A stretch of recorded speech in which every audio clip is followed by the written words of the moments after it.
নমস্কার বন্ধুরা, চলে এসেছি বানিজন ব্লকে নতুন এক রেসিপি নিয়ে। ডাল ডিম বা ডিমের তরকারি, ডাল দিয়ে ডিম আমি আলু দিয়েছি এর মধ্যে। আপনারা চাইলে এমনিও করতে পারেন। তো প্রথমে আমি ডিম আর আলু সিদ্ধ করে নিয়েছি। এদিকে একটা ওভেনে ডাল বসিয়ে দিয়েছি। মসুর ডাল দিয়ে করেছি রেসিপিটা।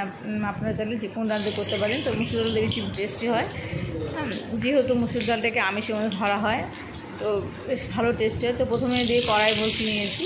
এদিকে ডিম আলু সিদ্ধ হয়ে ছোলা হয়ে গেছে, ডিম ছেড়ে রেখেছি। তো এদিকে কড়াইয়ের মধ্যে আমি পেঁয়াজ শুকনো লঙ্কা দিয়ে ভেজে নেব। কাঁচা লঙ্কা, 2-3 কোয়া রসুন থেতো করে দিয়েছি।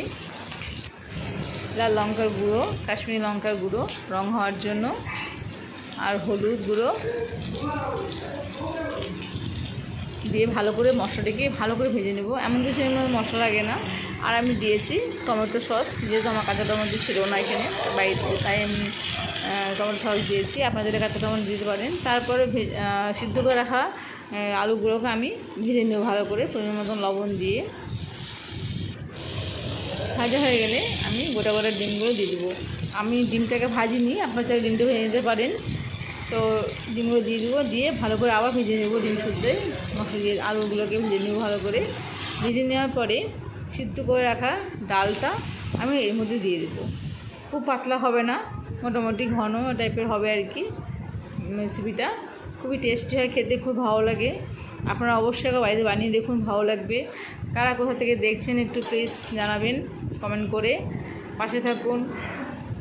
ভালো লাগলে লাইক, শেয়ার, কমেন্ট, সাবস্ক্রাইব করবেন। আপনাদের একটা লাইক বা একটা সাবস্ক্রাইব আমার কাছে অনেক অনেক কিছু। তো প্লিজ প্লিজ প্লিজ আপনারা ভিডিওটা অবশ্যই দেখুন। পুরো ভিডিও দেখে সাবস্ক্রাইব, লাইক, কমেন্ট করবেন, জানাবেন আমাকে। দেখুন খুব সুন্দর একটা রেসিপি। এটা হলে আর অন্য কিছু লাগবে না দুপুরে খাবারের জন্য। খুবই টেস্টি হয় খাবারটা। আপনারা অবশ্যই একবার বানিয়ে দেখুন। টাটা।